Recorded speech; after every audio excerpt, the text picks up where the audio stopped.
손이 붓고 무릎이 시리고 아침마다 손가락이 펴지지 않나요? 혹시 지금 나이 탓이겠지 하고 넘기고 있지는 않으신가요? 그 생각이 당신의 관절을 돌이킬 수 없게 만들고 있습니다.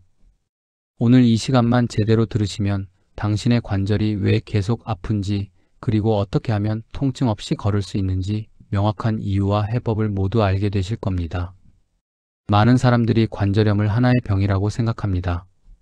하지만 실제로는 두 가지 전혀 다른 병이 있습니다. 하나는 골관절염, 또 하나는 류마티스 관절염입니다. 이 둘은 이름만 비슷할 뿐 원인도, 치료법도, 회복 속도도 완전히 다릅니다. 골관절염은 나이와 사용량, 즉 마모의 결과입니다. 무릎이나 고관절처럼 무게를 받는 부위에서 연골이 점점 닳고 뼈끼리 마찰이 생기며 통증이 시작되죠. 반면 류마티스 관절염은 면역 시스템의 오류입니다. 몸의 방어세포가 자신의 관절을 세균으로 착각해 공격합니다. 그래서 손가락처럼 작은 관절이 먼저 붓고 아침에 손이 뻣뻣하게 굳어 1시간 넘게 펴지지 않습니다. 류마티스 관절염은 단순히 관절의 병이 아니라 면역의 이상이 전신에 염증을 일으키는 병입니다. 즉, 몸 전체가 싸우고 있는 상태라는 뜻이죠. 그래서 단순히 진통제나 찜질로는 해결되지 않습니다. 염증이 사라진 듯 보여도 내부의 면역 반응은 계속 진행됩니다. 그 결과 몇 년 사이 손가락이 휘고 무릎이 틀어지고 관절이 굳어버리죠. 하지만 희망은 있습니다. 최근 치료법의 발전으로 완치 수준에 관해 상태가 전체 환자의 20%에서 30%까지 가능해졌습니다. 즉, 조기 진단과 꾸준한 치료만 한다면 평생 약을 먹는 병이 아니라 통증 없이 살아갈 수 있는 병이 된 겁니다. 저는 3년 전 처음으로 제 손가락 관절에서 이상한 통증을 느꼈습니다. 아침에 일어나면 손이 굳어 있었고 30분이 지나도 제대로 펴지지 않았습니다. 처음엔 과로 때문이겠지라고 생각했지만 증상은 점점 심해졌고 양손 여러 관절이 붓기 시작했습니다. 병원을 찾아갔고 류마티스 관절염 진단을 받았습니다. 그때 의사 선생님께서 해주신 말씀이 아직도 기억납니다. 초기에 발견하셨으니 다행입니다. 적극적으로 치료하면 20% 이상은 완전 관해가 가능합니다. 그 말을 듣고 저는 희망을 가질 수 있었습니다. 류마티스라는 단어의 어원을 아시나요? 고대 그리스어에서 유래한 말로 흐르는 물질이라는 뜻입니다. 옛날 사람들은 어떤 나쁜 물질이 몸속을 돌아다니며 관절과 근육에 염증을 일으킨다고 생각했습니다. 놀랍게도 이 고대의 직관이 현대의학으로 증명되었습니다. 실제로 류마티스 관절염은 혈액을 타고 돌아다니는 면역세포의 오작동으로 발생하는 질환이니까요. 그렇다면 어떻게 이 두 가지 관절염을 구분할 수 있을까요? 하루 중 언제 가장 아픈지가 중요한 단서가 됩니다. 류마티스 관절염은 아침에 심하고 골관절염은 움직인 뒤에 심합니다. 또 류마티스는 주로 양쪽 손가락, 손목, 발가락처럼 작은 관절이 대칭적으로 붓습니다.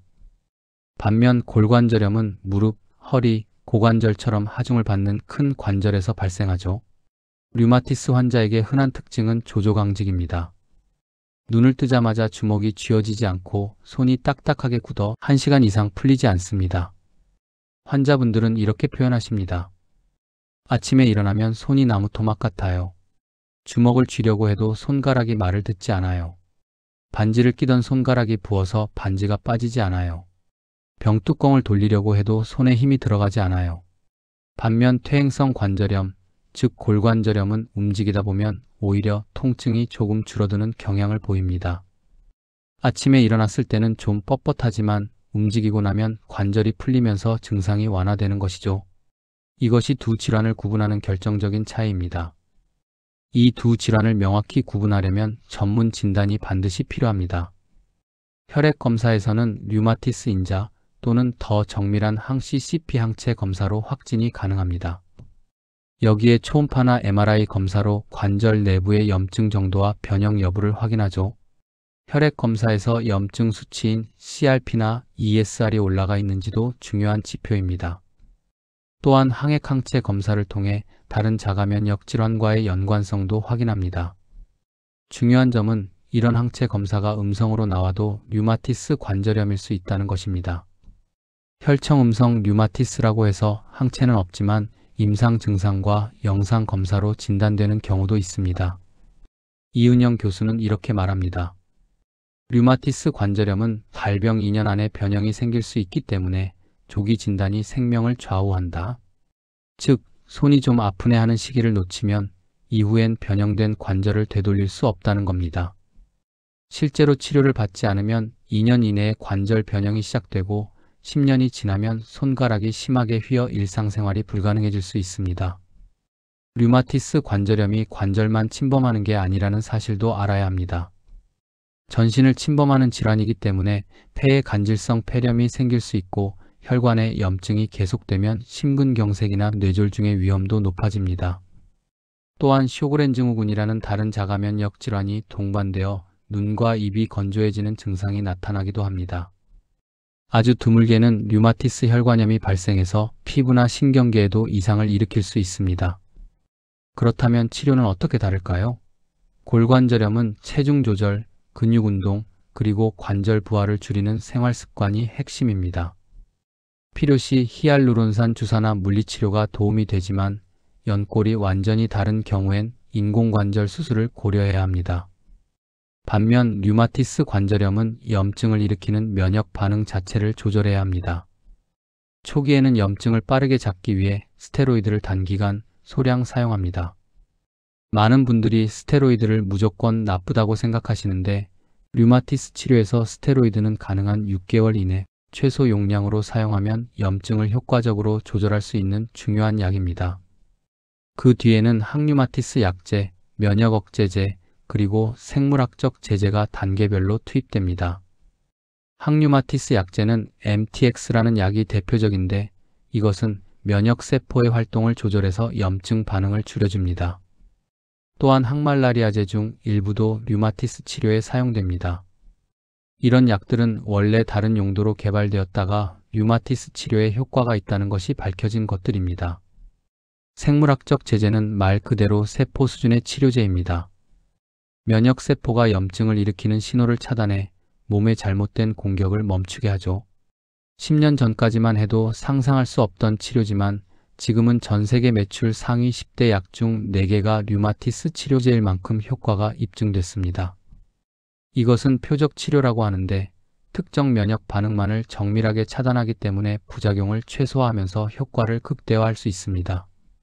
최근에는 JAK 억제제라는 신약도 나왔습니다. 이것은 먹는 약인데 생물학적 제제처럼 강력한 효과를 보입니다. 생물학적 제제가 주사나 점적으로 투여되는 반면 JAK 억제제는 경구 복용이 가능해서 환자들의 편의성이 높아졌습니다. 중요한 것은 치료의 패러다임이 바뀌었다는 점입니다. 예전에는 약한 약부터 시작해서 효과가 없으면 점점 강한 약으로 바꾸는 방식이었습니다. 하지만 지금은 초기부터 적극적으로 치료해서 염증을 완전히 잡고 증상이 좋아지면 오히려 약을 줄이는 방식으로 바뀌었습니다. 이렇게 하면 관절 변형을 예방할 수 있고 완전관의 상태에 도달할 확률이 훨씬 높아집니다. 하지만 약만큼 중요한 게 있습니다. 바로 식습관과 장내 환경입니다. 제가 약물 치료를 받으면서도 계속 궁금했던 것은 왜 내 면역세포가 오작동을 일으켰을까 하는 점이었습니다. 그리고 연구를 통해 장 건강과 관절염의 연관성을 발견했습니다. 일본의 연구에서는 류마티스 환자 120명을 12주간 식단별로 나눈 결과 아마씨를 섭취한 그룹의 통증이 현저히 줄어든 것으로 확인됐습니다. 2022년에 발표된 이 연구는 매우 흥미로웠습니다. 환자들을 3그룹으로 나눴는데 첫 번째 그룹은 아마씨 30g과 항염증 식단을 함께 섭취했고 두 번째 그룹은 아마씨 30g과 일반 식단을 섭취했으며 세 번째 그룹은 로스팅한 밀과 일반 식단을 섭취했습니다. 결과는 놀라웠습니다. 아마씨와 항염증 식단을 함께 섭취한 그룹이 가장 큰 개선을 보였고 아마씨만 섭취한 그룹도 대조군보다 유의미한 개선을 보였습니다. 특히 주목할 점은 혈액 검사 수치는 크게 변하지 않았지만 통증과 아침 경직 같은 증상은 극적으로 개선되었다는 것입니다. 아마씨에는 오메가3 지방산인 알파리놀렌산과 풍부한 식이섬유가 들어있습니다.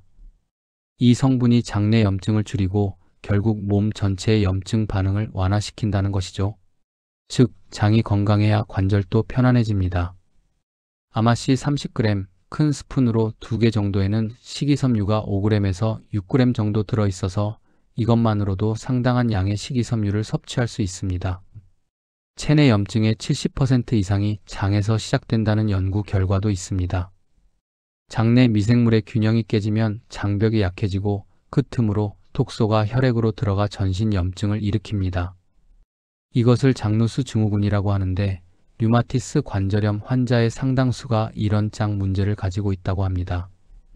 반대로 가공식품, 포화지방, 설탕, 술은 면역체계를 교란시켜 염증을 악화시킵니다.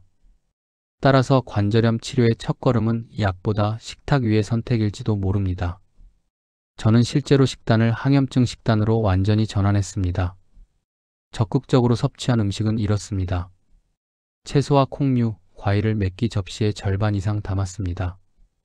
특히 브로콜리, 시금치, 케일 같은 녹색 채소와 블루베리, 라즈베리 같은 베리류를 많이 먹었습니다.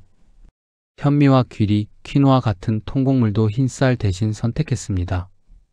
생강과 강황을 매일 요리에 활용했는데 강황의 커큐민 성분은 강력한 항염증 효과가 있다고 알려져 있습니다. 녹차와 허브티도 자주 마셨습니다. 반대로 엄격히 제한한 음식들도 있습니다. 붉은 고기는 주 1회 이하로 줄였습니다. 가공식품과 스낵 과자는 완전히 끊었습니다. 튀긴 음식과 트랜스 지방이 들어간 음식도 피했습니다. 흰쌀이나 흰빵 같은 정제 탄수화물도 최소화했습니다. 특히 설탕이 들어간 음료나 디저트는 가능한 한 멀리했습니다. 항염증 식단이란 구체적으로 무엇일까요? 야채를 많이 먹고 과일을 적당히 먹고 통곡물을 선택하고 생선이나 닭고기 같은 양질의 단백질을 섭취하고 견과류와 씨앗을 간식으로 먹고 올리브 오일이나 아보카도 같은 좋은 지방을 사용하는 식단입니다. 지중해식 식단이나 항염증 식단으로 검색하면 많은 정보를 얻으실 수 있습니다. 실제로 이 식단을 3개월 실천한 후 아침 경직 시간이 1시간에서 20분으로 줄었고 부어있던 손가락 관절이 눈에 띄게 가라앉았습니다. 통증 점수도 10점 만점에 8점에서 3점으로 낮아졌습니다. 부은 관절 수는 6개에서 2개로 감소했고 의사와 상담 후 약물 용량도 감량을 시작할 수 있었습니다. 아마씨 섭취 시 주의할 점도 있습니다. 생 아마씨에는 리나마린이라는 독성 물질이 들어있어서 물에 충분히 담그거나 로스팅한 것을 섭취해야 합니다. 저는 로스팅한 아마씨를 구입해서 매일 아침 요거트나 시리얼에 섞어 먹었습니다. 가루 형태보다는 로스팅한 씨앗 형태로 섭취하는 것이 산패 위험을 줄일 수 있습니다. 아마씨 오일만으로는 불충분하고 씨앗 전체를 섭취하는 것이 중요합니다. 씨앗에는 오일뿐만 아니라 비타민, 미네랄, 식이섬유가 모두 들어있기 때문입니다. 관절을 보호하는 생활 습관도 매우 중요합니다. 손가락 관리에서 가장 중요한 것은 손빨래나 행주 짜기를 하지 않는 것입니다. 이런 동작은 손가락 관절에 큰 부담을 줍니다. 오래 글씨를 쓰거나 칼질도 최소화해야 합니다. 대신 미지근한 물에 손을 담그고 스트레칭을 하루 3회 정도 해주면 좋습니다. 손가락은 항상 펴는 자세를 유지하는 것이 중요합니다. 손가락을 구부려서 무언가를 하는 동작이 가장 안 좋은 자세입니다. 손가락을 펴서 사용하는 것이 가장 자연스러운 자세입니다. 가끔은 손가락을 하나하나 부드럽게 당기듯이 스트레칭 해주는 것이 좋습니다. 이렇게 하면서 부어있는지도 체크할 수 있습니다. 운동도 원칙이 있습니다. 운동 역시 빼놓을 수 없습니다. 류마티스가 있다고 무조건 쉬면 오히려 관절이 굳습니다. 다만 염증이 심할 때는 휴식을 취해야 하고 증상이 호전된 후에 대퇴근 강화 운동을 시작합니다. 병원에서는 환자들에게 무릎을 펴고 허벅지에 힘 주기 운동을 추천합니다. 앉은 상태에서 다리를 들어 10초에서 15초 버티면 허벅지 근육이 강화돼 관절 부담이 줄어듭니다. 이 운동은 의자에 앉아서도 할 수 있고 누워서도 할 수 있습니다. 다리를 쭉 펴고 발목을 몸쪽으로 당긴 상태에서 허벅지에 힘을 주면 대퇴사두근이라는 허벅지 앞쪽 근육이 수축하는 것을 느낄 수 있습니다. 이 근육이 강해지면 무릎 관절을 보호하는 데 큰 도움이 됩니다. 발목을 교차한 후 힘을 주는 운동도 좋습니다. 양쪽 발목을 꼬아서 앞 다리는 뒤로 밀고 뒤 다리는 앞으로 당기면 양쪽 허벅지에 동시에 힘이 들어갑니다. 이 자세를 10초 정도 유지했다가 다리를 바꿔서 반복합니다. 작은 관절보다는 큰 관절을 중심으로 운동하는 것이 안전합니다. 손가락이 뻣뻣한 분들은 따뜻한 물에 손을 담근 뒤 천천히 펴고 손가락을 하나씩 잡아당기듯 스트레칭 하세요. 이 단순한 습관이 변형을 막는 가장 확실한 방법입니다. 미지근한 물, 대략 38도에서 40도 정도의 물에 10분 정도 손을 담그면 관절이 이완되고 혈액순환이 좋아집니다. 그 상태에서 손가락을 천천히 펴고 구부리기를 반복하면 관절의 가동 범위를 유지할 수 있습니다. 자가면역 질환은 스트레스에 매우 민감합니다. 저는 매일 10분씩 명상을 하고 7시간에서 8시간 충분한 수면을 취하며 그림 그리기 같은 좋아하는 취미 활동을 통해 스트레스를 관리했습니다. 이를 통해 증상 악화를 예방할 수 있었습니다. 스트레스가 쌓이면 코르티솔이라는 스트레스 호르몬이 분비되는데 이것이 면역 체계를 교란시켜 염증을 악화시킵니다. 따라서 스트레스 관리는 약물 치료만큼이나 중요합니다. 수면도 매우 중요합니다. 잠을 자는 동안 우리 몸은 회복과 재생을 합니다. 면역 체계도 수면 중에 조절되고 균형을 찾습니다. 수면이 부족하면 염증 반응이 증가하고 통증에 대한 민감도도 높아집니다. 따라서 규칙적인 수면 패턴을 유지하고 충분한 시간 잠을 자는 것이 관절 건강에 큰 도움이 됩니다. 흡연은 류마티스 관절염의 가장 확실한 위험 요인입니다. 특정 유전자를 가진 사람이 흡연을 하면 발병률이 40배나 증가한다는 연구 결과가 있습니다. 저도 예전에 담배를 피웠는데 진단 후 즉시 금연했습니다. 금연은 치료의 첫걸음입니다. 담배 연기는 폐를 통해 들어와 면역 체계를 자극하고 체내 단백질을 변형시켜 자가면역 반응을 촉발합니다. 따라서 류마티스 관절염 환자나 고위험군은 반드시 금연해야 합니다. 치주염, 즉 잇몸병도 류마티스 관절염과 연관이 있습니다. 치주염을 일으키는 특정 세균이 체내 단백질을 변형시켜 자가면역 반응을 일으킨다는 연구 결과가 있습니다. 따라서 구강위생을 철저히 하고 정기적으로 치과 검진을 받는 것도 중요합니다. 칫솔질을 꼼꼼히 하고 치실이나 치간 칫솔을 사용하며 정기적으로 스케일링을 받는 것이 좋습니다. 칼슘과 비타민 D 보충도 중요합니다. 류마티스 관절염 환자는 스테로이드를 사용하는 경우가 많은데 스테로이드는 뼈를 약하게 만들 수 있습니다. 따라서 칼슘과 비타민 D를 충분히 섭취해야 골다공증을 예방할 수 있습니다. 뼈 건강은 관절 건강의 기본입니다. 우유나 요구르트 같은 유제품, 멸치나 뱅어포 같은 작은 생선, 브로콜리나 케일 같은 녹색 채소에 칼슘이 풍부합니다. 비타민 D는 햇빛을 통해 피부에서 합성되므로 하루 15분 정도는 햇볕을 쬐는 것이 좋습니다. 여성은 남성보다 류마티스 관절염에 3배에서 4배 정도 더 많이 걸립니다. 이것은 호르몬의 영향으로 추정됩니다. 특히 에스트로겐이라는 여성 호르몬이 면역 체계에 영향을 주어 자가면역 질환의 위험을 높인다고 알려져 있습니다. 하지만 남성도 결코 안심할 수 없습니다. 특히 65세 이상 고령에서 발병하는 경우 남성의 비율이 상대적으로 높아집니다. 따라서 성별에 관계없이 증상이 있으면 즉시 전문의를 찾아야 합니다. 발병 연령도 다양합니다. 주로 30대에서 40대의 첫 번째 발병 피크가 있고 60대에서 70대의 두 번째 피크가 있습니다. 최근에는 발병 연령이 점점 고령화되는 추세입니다.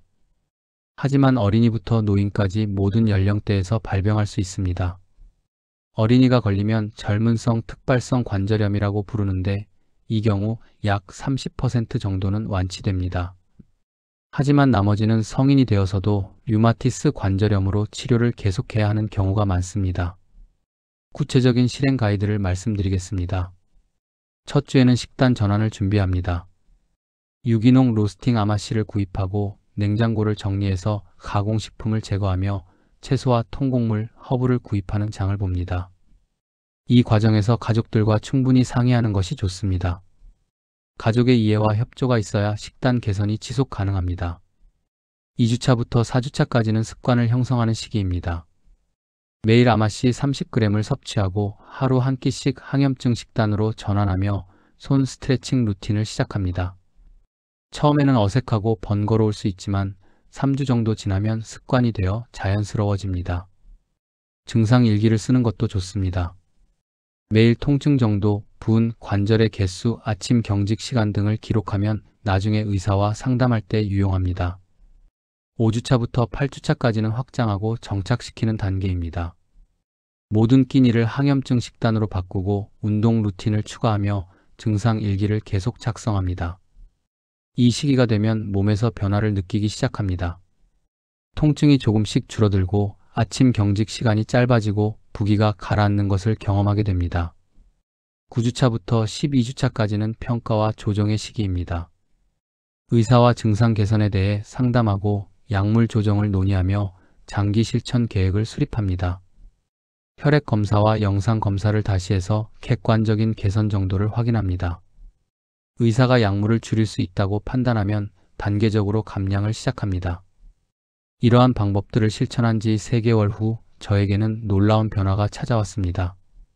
숫자로 표현하면 아침 경직은 60분에서 20분으로 줄었고 통증 점수는 10점 만점에 8점에서 3점으로 낮아졌습니다. 부은 관절 수는 6개에서 2개로 감소했고 약물 용량도 의사와 상담 후 감량을 시작할 수 있었습니다. 하지만 숫자보다 더 중요한 변화도 있었습니다. 병뚜껑을 혼자 열 수 있게 되었고 요리와 설거지가 가능해졌으며 아이들과 손잡고 산책을 할 수 있게 되었고 일상생활의 독립성을 회복했습니다. 가장 중요한 변화는 병과 함께 사는 삶이 아닌 건강을 되찾아가는 삶으로의 전환이었습니다. 예전에는 매일 아침 일어나면 손이 굳어 있어서 두려웠습니다. 오늘은 또 얼마나 아플까? 이 손으로 뭘 할 수 있을까 하는 절망감이 있었습니다. 하지만 지금은 아침이 기대됩니다. 손이 많이 좋아졌고 하고 싶은 일을 할 수 있게 되었습니다. 이것이 치료의 진짜 목표입니다. 단순히 검사 수치를 개선하는 것이 아니라 삶의 질을 회복하는 것입니다. 가족의 역할도 매우 중요합니다. 류마티스 관절염은 혼자서 이겨내기 어려운 병입니다. 가족들의 이해와 협조가 필요합니다.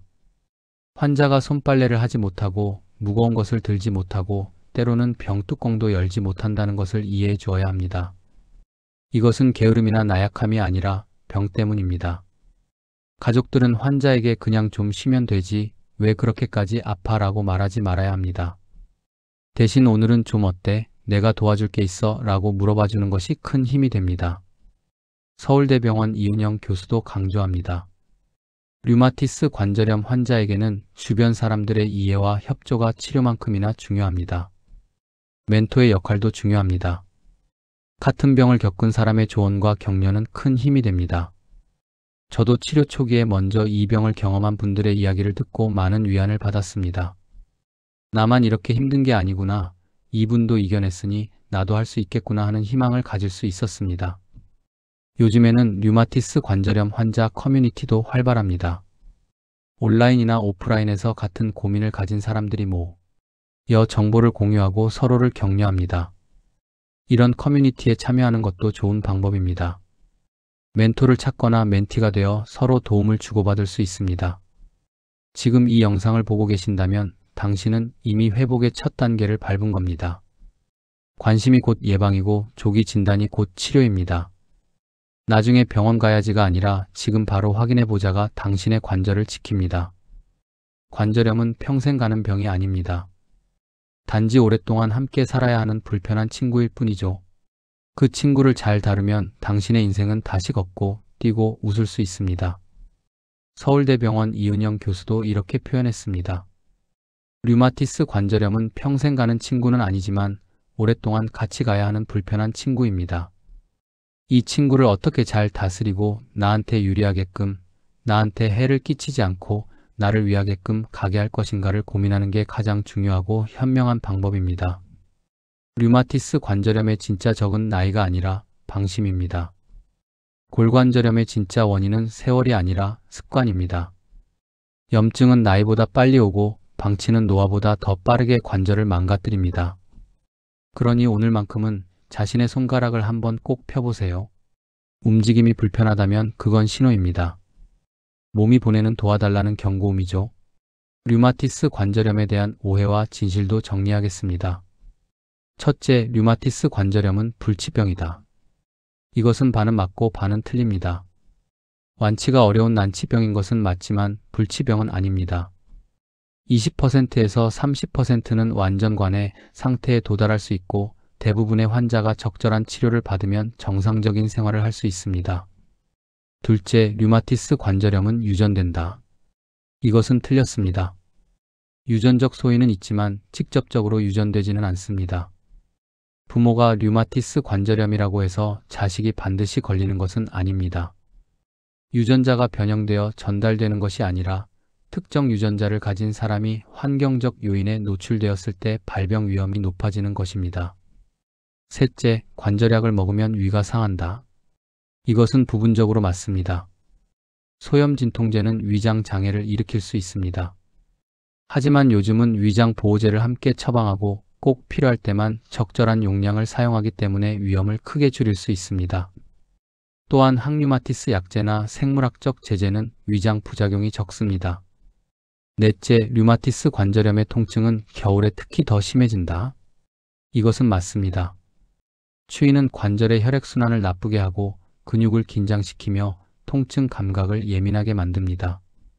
따라서 겨울철에는 관절을 따뜻하게 유지하고 실내 온도를 적절히 유지하며 외출 시 보온에 신경 써야 합니다. 다섯째, 류마티스 관절염이 있으면 임신할 수 없다. 이것은 틀렸습니다. 류마티스 관절염이 있어도 임신과 출산이 가능합니다. 다만 약물 조정이 필요할 수 있으므로 임신을 계획할 때는 반드시 의사와 상담해야 합니다. 일부 약물은 임신 중에 사용할 수 없지만 안전한 약물로 바꾸면 됩니다. 흥미롭게도 임신 중에는 증상이 호전되는 경우가 많습니다. 여섯째, 류마티스 관절염은 노인병이다. 이것은 틀렸습니다. 30대, 40대에도 많이 발병하고 어린이도 걸릴 수 있습니다. 골관절염은 나이가 들수록 많아지지만 류마티스 관절염은 전 연령대에서 발생할 수 있습니다. 일곱째, 류마티스 관절염은 관절만 아프다. 이것은 틀렸습니다. 전신질환이기 때문에 폐, 심장, 혈관, 눈 등 다른 장기에도 영향을 줄 수 있습니다. 따라서 정기적인 전신 검사가 필요합니다. 류마티스 전문의를 찾는 것도 중요합니다. 일반 정형외과나 내과에서는 류마티스 관절염을 제대로 진단하고 치료하기 어려울 수 있습니다. 류마티스 내과 전문의를 찾아야 합니다. 대한류마티스 학회 홈페이지에서 류마티스 전문의 명단을 검색할 수 있습니다. 지역별, 병원별로 검색이 가능하므로 가까운 곳의 전문의를 찾아 진료를 받으시기 바랍니다. 초진 시에는 가능한 한 자세히 증상을 설명하는 것이 중요합니다.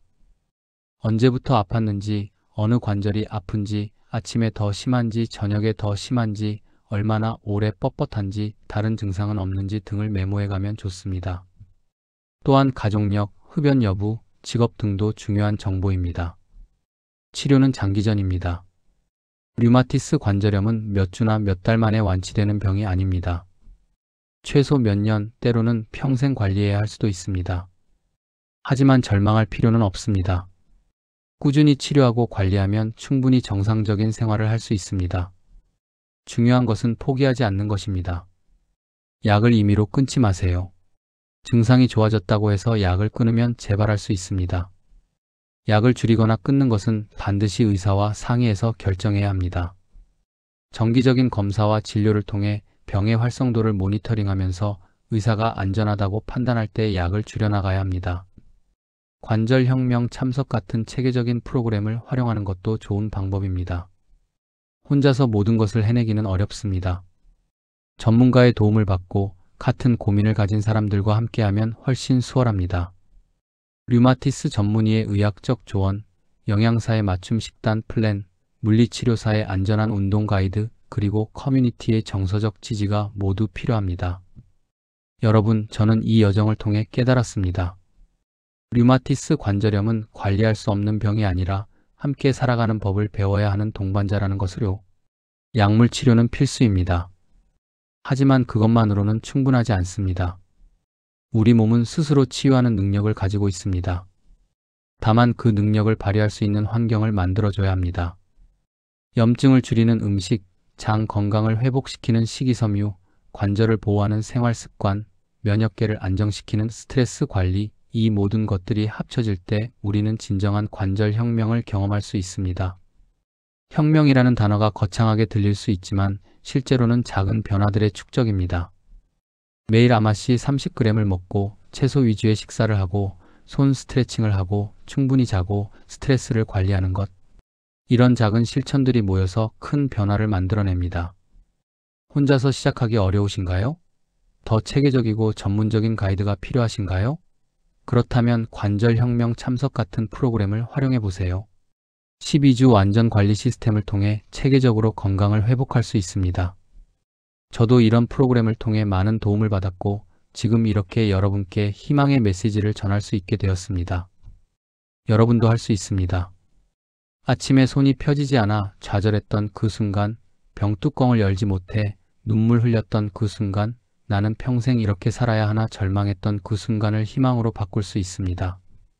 멘토가 필요하신가요? 커뮤니티에는 여러분의 여정을 함께할 멘토들이 준비되어 있습니다. 더 이상 혼자 고민하지 마세요. 더 이상 통증을 참으며 살지 마세요. 지금 바로 시작하세요. 오늘이 변화의 시작점입니다.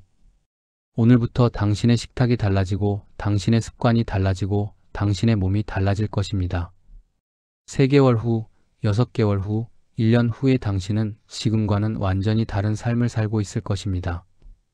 여러분의 건강한 내일을 진심으로 응원합니다. 관절염에 관심 있다면 이 영상을 꼭 공유해서 함께 건강해지세요. 당신의 작은 클릭이 다른 누군가의 통증을 멈추게 할지도 모릅니다.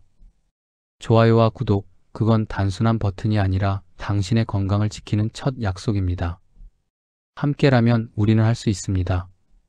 통증 없는 내일, 자유로운 움직임, 행복한 일상. 그것은 더 이상 꿈이 아닙니다. 지금부터 시작하는 당신의 선택이 그 꿈을 현실로 만들 것입니다. 감사합니다.